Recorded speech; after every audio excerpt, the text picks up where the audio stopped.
ng sindikato ng droga sa Baclaran hinihintay mahulog sa lambat. Pero mga kapuso madulas, mailap at sobrang maingat, magbunga kaya ang pagtsatsaga ng mga otoridad.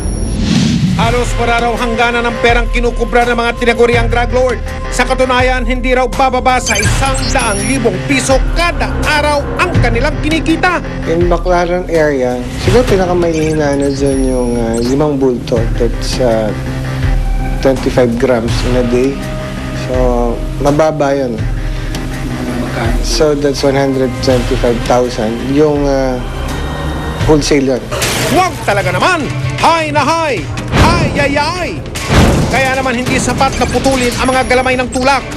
Dapat pati ang ulo ng mga sindikato, wag na wag sasantuhin. Although identified na natin yung mga sasakyan niya, yun yung modus niya eh. He uses different vehicles to transport drugs. Ayon sa mga operatiba ng National Bureau of Investigation o NBI, ni Aparisyon ni alias Paroy, hindi pa nila nasasaksiyan. Kaya naman, tila hulog ng langit ng tip na natanggap ng NBI Reaction Arrest and Interdiction Division o RAID. So we receive an information that Baroy will be transporting kasi nagdi-deliver siya dun sa mga taga-benta niya ng mga drugs.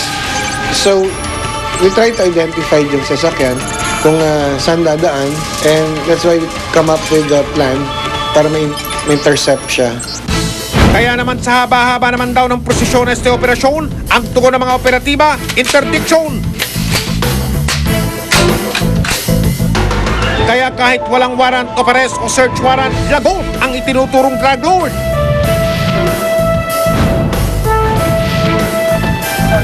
Amen! Sa intelligence report ng NBI, Rutang Pasay ang dadaanan ng pinagsususpecha ang drug lord ng Baclaran. We were able to zero in yung exact na dadaanan niya. So doon kami nag-set ng mga tao para hindi siya makatakas.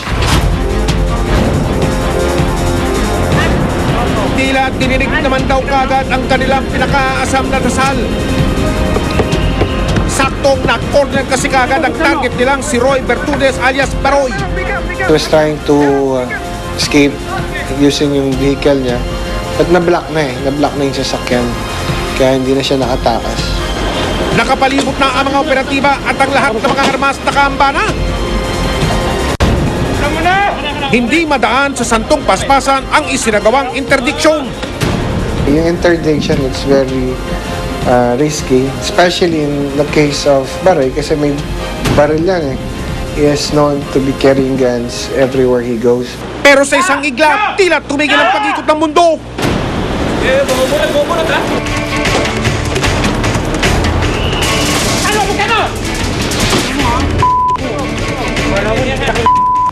Kung dati raw parang high na high siyang di ma-reach, binalik din siya sa lupa ng mga operatibang tumugi sa kanya.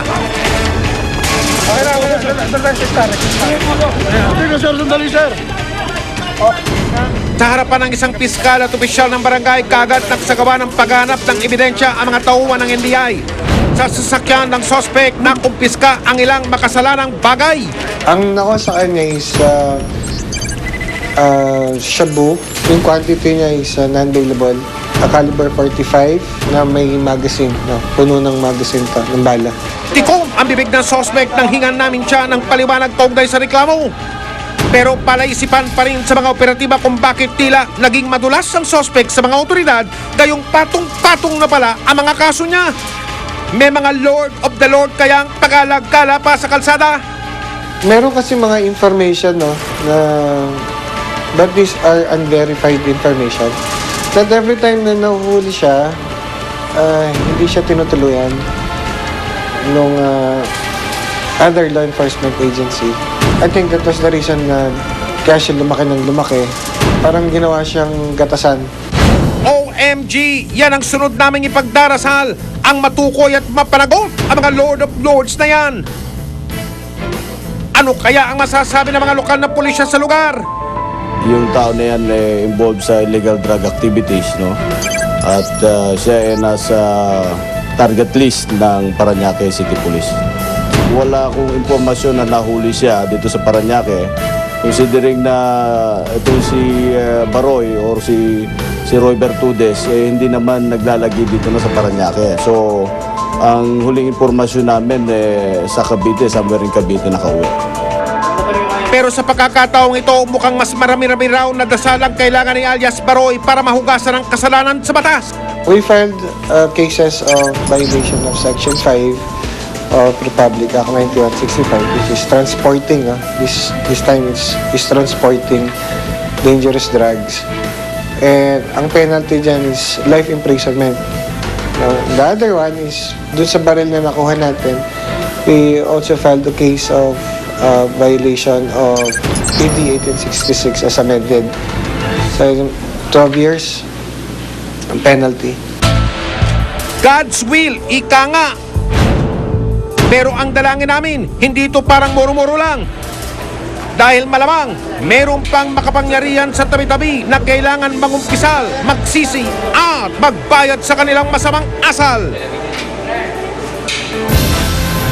Susunod, kalarong lolo, dinaraya raw ang mga apo. Sabi naman ng lolo namin, sige papasukin mo, tapos nilak daw ulit yung pinto.